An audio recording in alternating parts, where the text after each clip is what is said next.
ನಮಸ್ಕಾರ ವೀಕ್ಷಕರೇ. ದ್ವಾದಶ ರಾಶಿಯ ಗೋಚಾರ ಫಲ ಹೇಗಿದೆ, ಮಾಸ ಭವಿಷ್ಯ ಹೇಗಿದೆ, 12 ರಾಶಿಗಳ ಫಲಾಫಲಗಳೇನು, ಬಹಳಷ್ಟು ಜನ ನನ್ನ ರಾಶಿಗೇನಿರುತ್ತೋ, ಮೇಷಕ್ಕೇನಿರುತ್ತೋ, ವೃಷಭಕ್ಕೇನಿರುತ್ತೋ, ಮಿಥುನಕ್ಕೇನಿರುತ್ತೋ, ಕಟಕಕ್ಕೇನಿರುತ್ತೋ, ಸಿಂಹಕ್ಕೇನಿರುತ್ತೋ, ಕನ್ಯಾಕ್ಕೇನಿರುತ್ತೋ, ತುಲಾ, ವೃಶ್ಚಿಕ, ಧನಸ್ಸು, ಮಕರ, ಕುಂಭ, ಮೀನ ಈ 12 ರಾಶಿಯವರದು ಕೂಡ ಭವಿಷ್ಯವನ್ನ, ನಡೀತಕ್ಕಂಥ ಘಟನೆಗಳನ್ನ ಸ್ವಲ್ಪ ಮಟ್ಟಿಗಾದರೂ ನಿಮಗೆ ನಾನು ಪ್ರತಿ ಮಾಸ ಕೊಡ್ತಾ ಬಂದಿದ್ದೇನೆ. ಭಗವಂತನನ್ನ ಪ್ರಾರ್ಥನೆಯನ್ನ ಮಾಡ್ತಾ ಒಂದೊಂದು ರಾಶಿಯ ಭವಿಷ್ಯವನ್ನ ನಾವು ನೋಡೋಣ. ಅದಕ್ಕಿಂತ ಮುಂಚೆ ನಿಮ್ಮ ಕುಲ ದೇವತೆಯನ್ನ ಪ್ರಾರ್ಥನೆಯನ್ನ ಮಾಡ್ಕೊಳ್ಳಿ. ಜನನಿ ಜನ್ಮ ಸೌಖ್ಯಾನಾಂ ವರ್ಧದಿ ಕುಲ ಸಂಪದ ಪದವಿ ಪೂರ್ವ ಪುಣ್ಯಾನಾಂ ಲಿಖ್ಯತೆ ಜನ್ಮ ಪತ್ರಿಕಾ.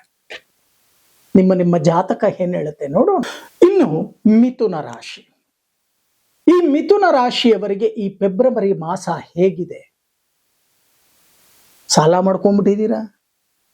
ಸಾಲ ತೀರ್ಸೋಕೆ ಆಗಲು ರಾತ್ರಿ ನಿದ್ದೆಗೆಟ್ಟು ದುಡಿಬೇಕು, ದುಡಿತಾ ಇದ್ದೀರಾ. ಅಯ್ಯೋ ಸಾಲದ ಮೇಲೆ ಸಾಲ ಹಾಕ್ತಾ ಇದೆಯಲ್ಲಪ್ಪ, ಏನ್ ಮಾಡಬೇಕು ಅಂತ ಯೋಚನೆ ಮಾಡ್ತಾ ಇದ್ದೀರಾ. ಕಷ್ಟಪಟ್ಟು ದುಡಿಬೇಕು ಅಂತ ಮನಸ್ಸನ್ನ ಇಟ್ಟುಕೊಂಡು ಹೊರಟಿದ್ದೀರಾ. ಆದರೆ ನಿಮಗೆ ಈ ಮಿಥುನ ರಾಶಿಯವರಿಗೆ ಬಿಡುವಿಲ್ಲದ ಕೆಲಸ, ವರ್ಕ್ಲೋಡ್ ಅಂತಕ್ಕಂಥದ್ದು ಅಧಿಕವಾಗಿ ಸಿಗುತ್ತೆ. ಬುದ್ಧಿವಂತರಾದರೆ ಉಪಯೋಗವನ್ನ ಮಾಡ್ಕೊಳ್ಳಿ. ಫೆಬ್ರವರಿ ಮಾಸವನ್ನ ಲೇಜಿ ಅಂತಕ್ಕಂಥದ್ದನ್ನ ಏನಾದ್ರೂ ಮಾಡಿದ್ರೆ, ಉದಾಸೀನತೆಯನ್ನ ಏನಾದರೂ ಮಾಡಿದರೆ ನಷ್ಟಗಳಾಗುವುದು ನಿಮಗೆ ಚೆನ್ನಾಗಿ ಅರ್ಥ ಮಾಡ್ಕೊಳ್ಳಿ. ಇದು ಸತ್ಯವಾಗಿರ್ತಕ್ಕಂಥ ವಿಚಾರ. ಆಲಸ್ಯವನ್ನ ಬಿಟ್ಟಾಗ ಅಮೃತ ಪ್ರಾಪ್ತಿಯಾಗತ್ತೆ ಅಂತ ಹೇಳತ್ತೆ, ಹೌದಲ್ವಾ?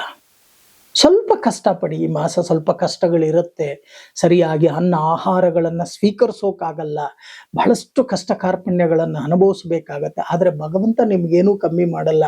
ಕಷ್ಟ ಜೀವಿಯಾದರೆ ನೀವು ಅನುಕೂಲಗಳು ಪ್ರಾಪ್ತಿಯಾಗತ್ತೆ. ಕಷ್ಟ ಜೀವಿ ಆಗದೆ ದರಿದ್ರತೆಯನ್ನ ನೀವೇ ಆವರಿಸ್ಕೊಂಡ್ರೆ, ದರಿದ್ರ ನಿಮ್ಮನ್ನ ಆವರಿಸ್ಕೊಳ್ಳೋದಿರ್ಲಿ, ನೀವೇ ದರಿದ್ರವನ್ನ ಆವರಿಸ್ಕೊಂಡ್ಬಿಡ್ತೀರ ಒಂದೊಂದ್ಸರಿ. ಲೇಜಿ, ಅಯ್ಯೋ ಎದ್ದೊಳೋದು ಯಾರು ಬೆಳಗ್ಗೆ ಅಷ್ಟೊತ್ತಿಗೆ, ಅಯ್ಯೋ ನಿದ್ದೆ ಬರ್ತಾ ಇದೆ, ಅಯ್ಯೋ ಸಾಕು ಬಿಡಪ್ಪ, ಅಯ್ಯೋ ಮಾಡಿದ್ರಾಯ್ತು ಬಿಡು. ಈ ರೀತಿ ನೀವೇನಾದರೂ ಯೋಚನೆ ಕಲ್ಪನೆಯನ್ನ ಮಾಡಿಕೊಂಡ್ರೆ ಈ ಫೆಬ್ರವರಿ ಮಾಸ ಬಹಳಷ್ಟು ಕಷ್ಟ ಕಾರ್ಪಣ್ಯಗಳನ್ನ ಅನುಭವಿಸಬೇಕಾಗತ್ತೆ. ನೀವು ಎಚ್ಚರಿಕೆ ವಹಿಸಿ.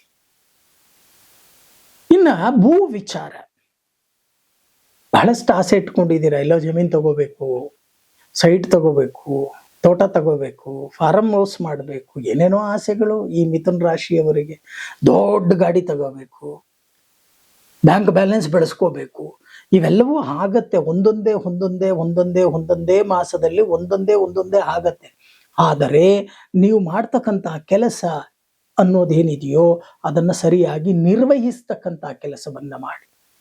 ಕರ್ಮಣ್ಯೇ ವಾಧಿಕಾರಸ್ಯ ಮಹಾಫಲೇಶು ಅಂತ ಏನು ಭಗವದ್ಗೀತೆಯಲ್ಲಿ ಮಂತ್ರ ಇದೆಯೋ, ಮಾಡಿದ್ದುಣ್ಣೋ ಮಹಾರಾಯ. ನೀವೆಷ್ಟು ಕಷ್ಟಪಟ್ಟು ಕೆಲಸವನ್ನ ಮಾಡ್ತೀರೋ ವಯಸ್ಕರು ಅನುಕೂಲಗಳನ್ನ ನೀವು ಪಡಿತೀರಿ. ಇನ್ನು ವಯಸ್ಸಾಗಿರ್ತಕ್ಕಂಥವ್ರು, ಗುರುಗಳೇ ಅಯ್ಯೋ ನಂದು ಮಿಥುನ ರಾಶಿ, ಈ ವಯಸ್ಸಾದಂಥ ಸಮಯದಲ್ಲಿ ಏನ್ ಕಷ್ಟಪಡ್ಲಿ ನಾನು. ಆದರೆ ಬುದ್ಧಿವಂತರಿದ್ದೀರ ನೀವು. ಕೂತೇ ಲೆಕ್ಕಾಚಾರವನ್ನ ಮಾಡಿ. ಎಷ್ಟು ಹಣ ಬರ್ತಾ ಇದೆ, ಎಷ್ಟನ್ನ ಖರ್ಚು ಮಾಡ್ತಾ ಇದ್ದೀನಿ, ಎಷ್ಟು ಉಳಿತಾಯ ಆಗ್ತಾ ಇದೆ, ನನ್ನ ಆರೋಗ್ಯದ ಪರಿಸ್ಥಿತಿ ಏನು, ಎಲ್ಲವನ್ನೂ ಕೂಡ ಯೋಚನೆಯನ್ನ ಮಾಡಿ. ಗುರುಗಳೇ ಹಾಗಾದ್ರೆ ಆರೋಗ್ಯ ಭಾಗ್ಯ, ನಮಗೆ ವಯಸ್ಸಾಗಿರೋರಿಗೆ ಆರೋಗ್ಯ ಭಾಗ್ಯ ಹೇಗಿರುತ್ತೆ? ಯಾರ್ಯಾರು ನಿಮ್ಮ ಜಾತಕದಲ್ಲಿ ಮೃತ್ಯು ಸ್ಥಾನಾಧಿಪತಿ ಆಗಿರ್ತಕ್ಕಂಥವನು ನೀಚದಲ್ಲಿದ್ದಾನೋ ಅವರಿಗೆ ಶಸ್ತ್ರಚಿಕಿತ್ಸೆಗಳಾಗ್ತಕ್ಕಂಥ ಸಾಧ್ಯತೆಗಳಿದೆ. ನಿಮ್ಮ ಜಾತಕ ಚೆಕ್ ಮಾಡಿಸ್ಕೊಳ್ಳಿ. ನಿಜವಾದ ಜ್ಯೋತಿಷ್ಯರ ಬಳಿ ಚೆಕ್ ಮಾಡ್ಕೊಳ್ಳಿ. ಸೋಮ್ನೆ ಏನೋ ನಮ ಸೂರ್ಯಾಯ ಚಂದ್ರಾಯ ತಿಳ್ಕೊಂಡಿರೋರ ಹತ್ರ ಹೋದ್ರೆ ನಿಮಗೂ ನಮ ಸೂರ್ಯಾಯ ಚಂದ್ರಾಯನೇ. ಯಾಕೆ ಈ ಮಾತನ್ನ ನಾನು ಹೇಳ್ತಾ ಇದ್ದೀನಿ ಅಂತ ಅಂದ್ರೆ, ನಿಮಗೆ ಅಷ್ಟಮ ಸ್ಥಾನಾಧಿಪತಿಯಾಗಿರ್ತಕ್ಕಂಥವನು ನೀಚದಲ್ಲಿದ್ದರೆ ಶಸ್ತ್ರಚಿಕಿತ್ಸೆ ಕಟ್ಟಿಟ್ಟ ಬುತ್ತಿ ಫೆಬ್ರವರಿ ಮಾಸದಲ್ಲಿ. ಇನ್ನು ಹಣಕಾಸಿನ ವಿಚಾರ ಆಯಿತು. ನಮ್ಮ ಭವಿಷ್ಯ ಏನ್ ಹೇಳುತ್ತೆ?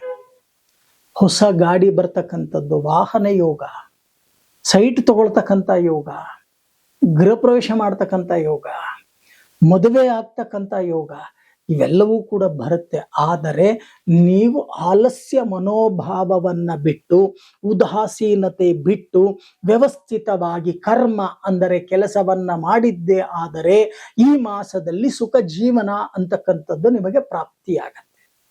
ಈ ಮಾಸದಲ್ಲಿ ನೀವೇನು ಮಾಡಬೇಕು ಅಂತಕ್ಕಂಥದ್ದು ಗೊತ್ತಾ? ಪರಿಹಾರ, ಪ್ರತಿ ಬುಧವಾರ ನಾಟಿ ತುಳಸಿಯನ್ನ ಪೂರ್ವಾಭಿಮುಖವಾಗಿ ನಿಂತಿರ್ತಕ್ಕಂಥ ಶ್ರೀಮನ್ನಾರಾಯಣನಿಗೆ ಅರ್ಪಣೆಯನ್ನ ಮಾಡಿ ದೀರ್ಘದಾಂಡ ನಮಸ್ಕಾರವನ್ನ ಮಾಡತಕ್ಕಂಥ ಕೆಲಸವನ್ನ ಮಾಡಿ.